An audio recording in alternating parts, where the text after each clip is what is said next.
Woo! What a draft. As promised, we've got the reactions to the 2018 NFL Draft here, filming this at about midnight. Let's get right into it here.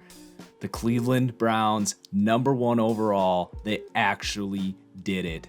Baker Mayfield, how the hell did they get to this point? You could have had something close to an Andrew Luck of a prospect in Sam Darnold. Mobile guy, hits all the throws, leader, great pocket awareness. You could have had Matthew Stafford potentially with Josh Allen. You could have had Matt Ryan, the great system quarterback with a personality that I would want leading my football team. Josh Rosen. Instead, you take the small guy whose mobility is not going to translate, who does not make all of the throws, who played for a trick play offense in college, who constantly threw to wide open wide receivers. You had 3 franchise quarterbacks staring you in the face, and you took Case Keenum. Congratulations, Cleveland. The only thing I heard in the draft analysis is Cleveland wanted a guy who wins. Are you freaking kidding me? Of course he won. He played for Oklahoma in the Big 12. I'm just going to go out and say it. This is the worst draft pick I have ever seen in my lifetime. Terrible, Cleveland. If I was a Browns fan, I am selling my season tickets. I am burning my jerseys and picking another team. I am sick of it. How did they screw this up? All right, #2 here. The Giants take Saquon Barkley. Hard to really shred the pick when you do get the best player in the draft, but LT, Adrian Peterson, Barry Sanders, best running backs of my lifetime, all Hall of Fame players. None of them won a Super Bowl. Saquon Barkley could have a great pick here, but if Sam Darnold for the Jets has a great career, and I think he probably would have been even better off in New York, you really can't justify this pick. So I gave him a C-. He'll be fine. I just didn't love it. So those 2 picks that I'm not a fan of set the Jets up to get Sam Darnold at #3. Best quarterback, in my opinion, since Andrew Luck came out. A+ slam dunk pick here for the Jets. I'd be freaking fired up if I was a Jets fan. So then the Browns here at #4 get a D for taking Denzel Ward. A bit of a reach. I mean, I think he's going to be a really good corner, but he is not the traditional modern big corner. And maybe there's just still some bad taste left in my mouth from the Baker Mayfield pick, but you could have had Bradley Chubb to pair with Myles Garrett and have the best pass rush, the best edge rushing duo in the NFL for the next 10 years. Just kind of a dumb pick here. You're just not taking the value. And then here at #5, you hand that best pass rushing duo over to an AFC opponent in Denver who capitalizes. So they pair Bradley Chubb with Von Miller. Bit of an awkward scheme fit. They're going to have to move some things around to make this work, but there's the example of make it work. The Jets took Leonard Williams a while back. They didn't need him, but they'll make him work. They'll make room for him.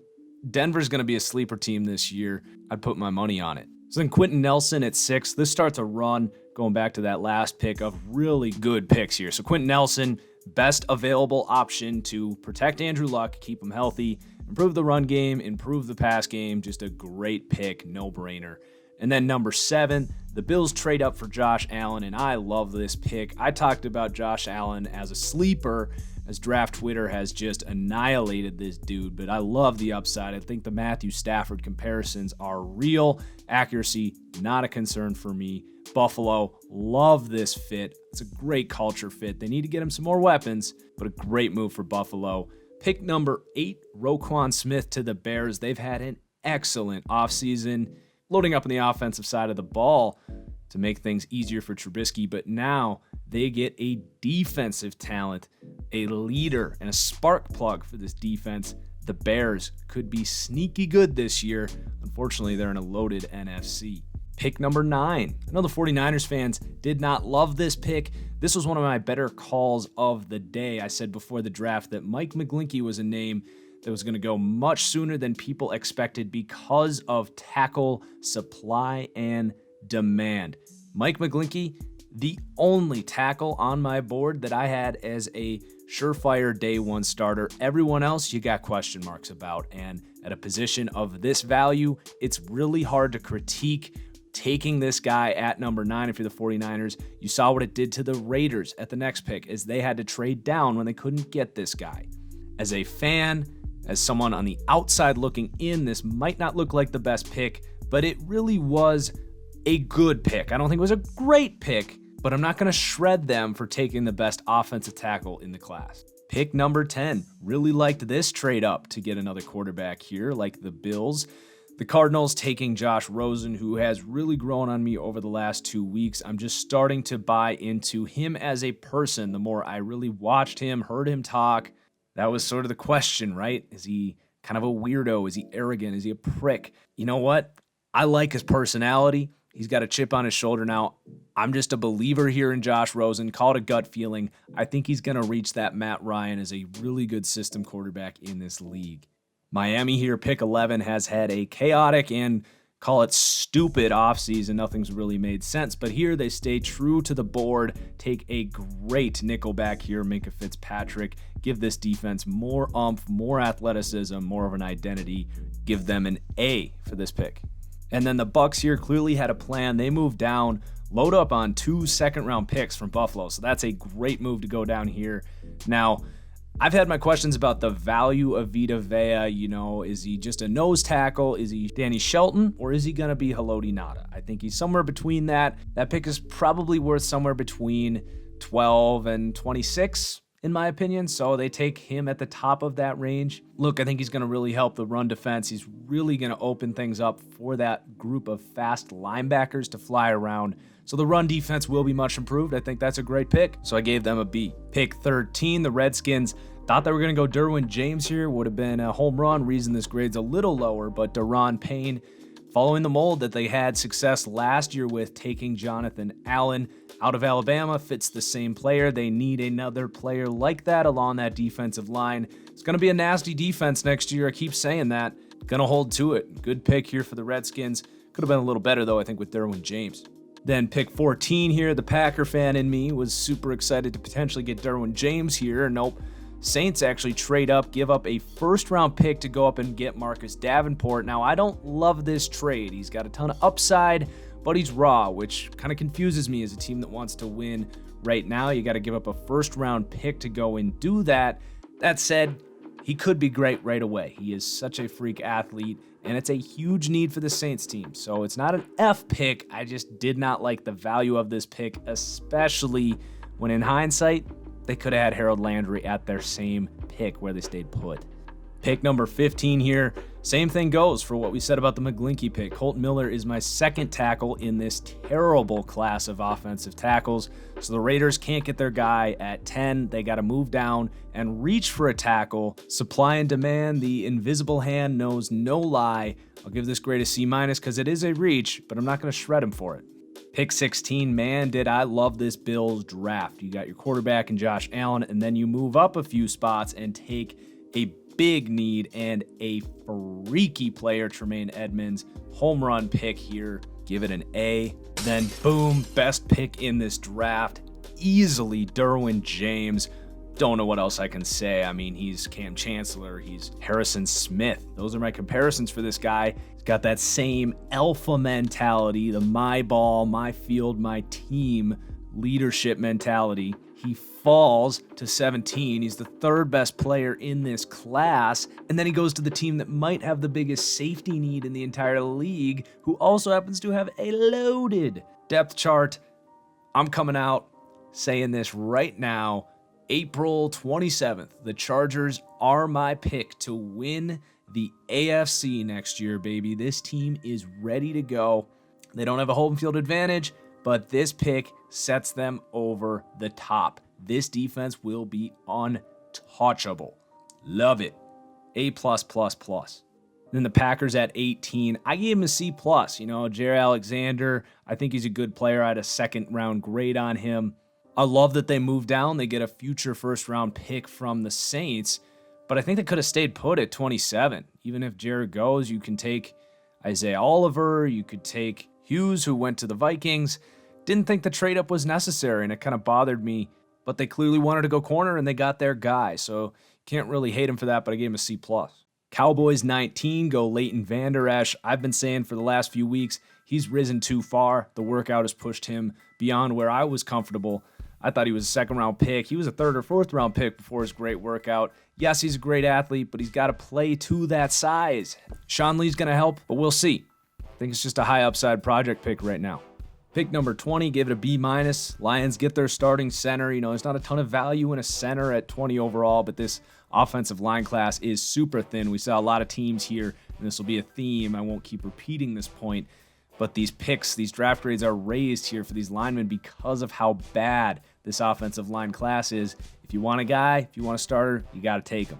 Pick number 21 here, you could certainly make the argument that Billy Price isn't worth this pick here at 21, but in reality, the Bengals, whose offensive line was one of the most glaring needs of any unit of any position on a team in the league last year, the reality is they trade down, they get a franchise left tackle in Cordy Glenn and a starting center. Great moves by the Bengals. You can't really hate on that. 22, the Titans move up to get Rashaan Evans. I thought it was just a solid pick. They need a starting middle linebacker. The value was okay here, but it was a big need, and I'd like Rashaan Evans as a player. I just didn't think it was a home run pick, but a really solid pick nonetheless. Patriots here at 23. I like this pick, just identifying the value in the market at this point was the offensive linemen who are starting to fall off the board here. So they take a really good offensive lineman, Isaiah Wynn. Don't know if he's going to play tackle or guard. Doesn't matter. Patriots take a good value. They'll figure out where he's going to play later. Gave this pick a B. Pick number 24, what a climb it was for DJ Moore. I had him as my third wide receiver, but I understand. I thought Calvin Ridley would have been a great fit here for Carolina. So I gave this pick a B-, but the more I heard Steve Smith talk about DJ Moore and how much he saw himself in him, the more that made sense, and I really do see that. Made me like this pick a little bit more. Pun intended. Ravens go Hayden Hurst here at pick 25. At least we get some excitement later, but I really said coming into this draft that if anyone took a tight end in the first round, I wasn't going to love it. I do like the fit here with Baltimore. I think he's going to be all right, but he's 25. I just don't know if the value is here. That's why this grade's a little lower. And then at pick number 26 here, man, it must be nice to be the Falcons. What a luxury pick. But they kind of get that Taylor Gabriel replacement. This team was really in full throttle 2 years ago when they had all those weapons. So they get that in Calvin Ridley. They get a potential long-term answer for their wide receivers. Just a solid pick here. I would have really liked Will Hernandez here personally. That would have been the A+ pick, but not a bad secondary option for Calvin Ridley. 27, this was the first head-scratcher in a while. The Seahawks taking Rashaad Penny. Not going to call it a reach. Really like Rashaad Penny. I've got him as the 19th best player in this class. But Will Hernandez sitting there. Connor Williams. This team's neglected the offensive line in the past. Don't have a lot of picks. Could have gotten a good running back later. Just didn't really understand the pick. But I do like Rashaad Penny. All right, and then talk about head scratchers. At least the Seahawks took a good football player. Terrell Edmunds, I had 5th round grade on as a strong safety type. They signed Morgan Burnett. Most people I've talked to had him 3rd to 5th round, 3rd being absolute highest. This one was the biggest reach I've seen since the Jaguars took Tyson Alualu in like 2011. And then we got those Jags picking at 29 here. Man, I thought this was going to be Lamar Jackson, and wouldn't that have been fun? Not devastated with where he ended up, but Taven Bryan, I like him as a football player. This seemed like a value pick. I don't see where he fits in the rotation right now. Maybe he turns into a really good player 3-4 years down the road. I thought this was an okay pick, a good football player, but a guy that's not going to play a whole lot. But I usually lean on the side of take as many good offensive and defensive linemen as you can, and eventually you'll just have a good use for him. Then you had the Vikings taking Mike Hughes here. I had a 1st to 2nd round grade on him, so he goes right in that range. Some people thought he was an even bigger value, but a big need here. They definitely needed cornerback help outside of Xavier Rhodes. My only question here and why this grade might be a little lower is what is this team going to do at guard and offensive line depth? There's very few linemen that a contending team like Minnesota should be comfortable with in this draft, so I don't really know what they're going to do. Maybe they trade up. We'll see. So then at 31, yes, who am I to question Bill Belichick and who he thinks is a good running back? Super interesting that the Patriots have never invested in a running back in the Tom Brady, Bill Belichick regime. Makes me think they're preparing for a new era. Now, I'm not going to over-critique what Bill Belichick thinks. He could certainly be Kareem Hunt, Alvin Kamara, Sony Michel could. For me, I had him much lower. There was other running backs I would have rather taken here if running back had to be the pick, but even then, running back in the 1st round, you got a lot of picks later. a lot of other picks you could have gone with to improve that running back position. And then the last pick of the draft, the boring Baltimore Ravens give us some fun and trade up for Lamar Jackson. Man, he's going to look good in a Baltimore Ravens jersey. I love it. We finally get to see the end of the Joe Flacco era. Probably not this year, but next year. Love the fit.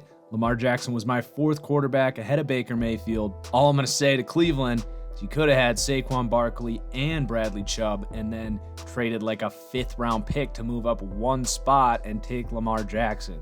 Instead, take Baker Mayfield, you draft a corner. Yeah. So that's it. Those are my draft grades. Super excited for the rest of this draft. I'm sure you guys are as well. Let me know in the comments below as soon as possible, because tomorrow night, I think I'm going to live stream a little live reaction to 2nd, 3rd round. Just probably sit on Madden as I work on my roster with these rookies and just react to draft picks as they come in. And I'd love to have conversations with you guys. It's been fun to do those in the chats, because I probably won't be doing a pick-by-pick grade, but I could probably give you guys grades on the spot there.